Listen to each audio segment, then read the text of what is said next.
Hi and welcome back to Cheeky Crypto. My name is Nick and today we are jumping down into the world of Chainlink, one of my personal favorite cryptocurrencies out there at the moment. We're going to be taking a look at the technical analysis on the 1 hour, 1 day and 1 week time frame, sharing my thoughts and opinions on where I think Link is essentially going. So as I get into today's video, if you do find it useful and informative, smash that like button. I do appreciate that. If you are new to the channel, then why not go ahead and subscribe, tap the bell, select all the notifications, and in doing so, you will be kept up to date with everything that we do here at Cheeky Crypto. If you haven't yet joined us in Discord, what are you waiting for? Check it out, linked in the description down below. It's a fantastic community talking crypto 24/7. It's completely free, and I don't think you'll be disappointed by what you find down there. So let's continue the conversation. Join us down in Discord, stay engaged, and let's make generational level wealth together. Yeah, let's kick things off with the 1 hour time frame for Link, right? So here we have Link paired up with USDT on the BitGet spot exchange, and boy, we've seen about 11% move to the upside, so pretty significant. But if we zoom out, we can obviously see we've had a lot of slippage to the downside at the same time. We can take note of the current structure here. It's quite an interesting one. Still looks very corrected. There's a lot of overlapping movements in here. We can see that we have kind of turned more bullish most recently. We're above the 1 hour 200 EMA and the 1 hour 50 EMA. Okay, and the 50 EMA is now above that of the 200 EMA. We're above equilibrium. We've got a couple of fair value gaps, also a lot of premium and discounted ranges also shown here on the chart. Essentially, we had this change of characterization into a bullish state that was never broken, even though we moved down quite aggressively. Chainlink is an incredibly volatile asset. This is something that we note because of use case. We can see that it has things like this 12% move to the upside. Once that 12% move is in, Ian saw this move down here of 11%. We then bump back up again, and guess what? It's another 11% move to the upside, right?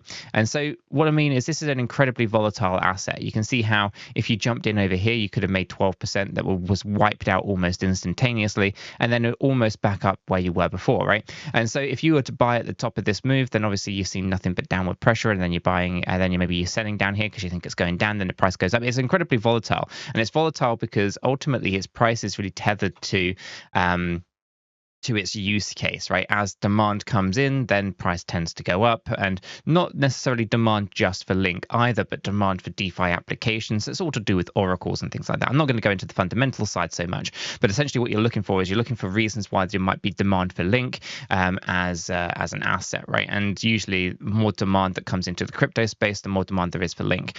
So for the most part, really, really interesting stuff. Now, our structured move to the upside here is looking like a 335, but I think it's actually now gone a little bit higher than what you would have expected for a C wave structure, and so we're actually potentially looking at this now as a W, X, Y, X, and Z because of the correctiveness of some of the patterns. Now, if we take a look at this, we can say, okay, well, we hit the 1.382, but not yet the 1.618. Now, it's possible that maybe we still have this as a potential move, but I would need to place some of these internal structures a little bit differently. So I'm just going to move that over there for a second. What we're going to do is we're going to take the idea here that we have some kind of like diagonal pattern to here. Okay, and that would have to be a little bit higher. There we go. And then we bounced up into like a wave 3. Now this potentially would have to all be a wave 3, but it does not have the structure for that. So instead, what we're really looking at here is a very corrective pattern and a very corrective play overall. I think actually we've probably misappropriated that. I think if anything, it's probably going to end up being more of a 3-wave pattern here. Yeah, exactly on the 1-to-1. So I was thinking that it was going to look like this with a W, X, Y, X, and Z like that. However, I think because we have an internal move here like this, and we have an internal move here, here, and here, I think this entire thing is actually just corrective, and I'll use a W, X, and Y to show it like so.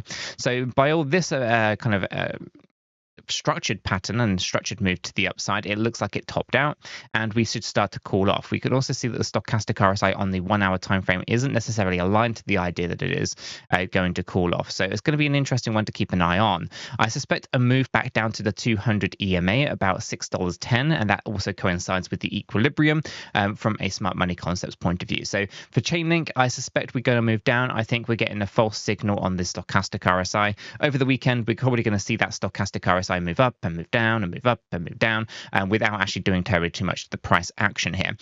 Ultimately, if we move this up into the daily time frame, we're not in a strong position. You can see here we're overbought. We're just hitting resistance on the 50 daily EMA, and so we are looking still bearish on the larger time frame. So that's slightly bullish on the smaller time frame there, but ultimately we are bearish here. We have the 200 EMA sat at $6.72, and we got the 50 EMA sat at $6.39.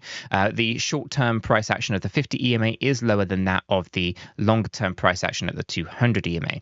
Throw the MAs on here as well, and we can see that we just had a death cross on the 11th of September. Again, these are bearish indications, but they don't necessarily mean instantaneous bearish movements. For example, they only show you what's already happened. So although we had this cross on the 11th of December, which would be bearish with the 50 moving average moving lower than the 200 exponential moving average, we can actually see the price move up that 11% during that death cross scenario.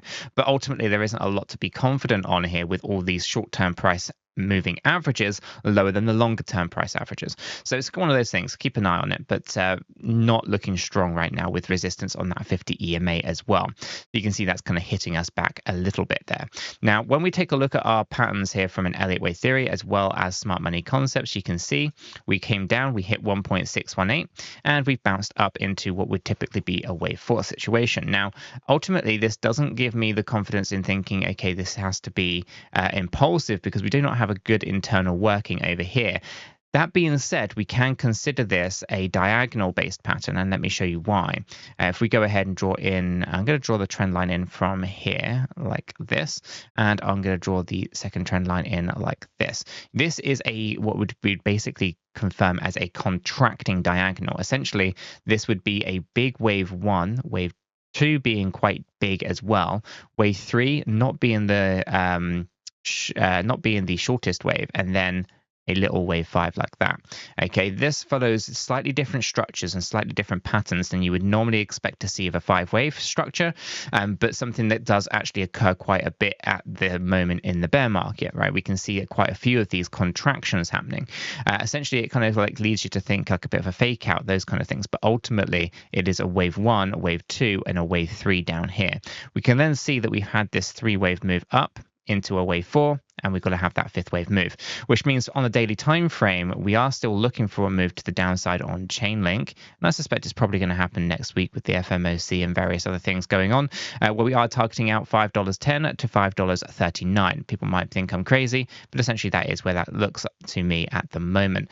Again, this would be a part of a zigzag pattern in my opinion. I still think we'd bounce up and then move back down again. I still think we have deeper to go here. We do, in my opinion, have not hit the bear market lows yet. On the daily time frame, we're in a bearish structure. We haven't broken out of that. There's no bullish structure here to be seen, which means we are still bearish, although not yet confirmed on the daily time frame.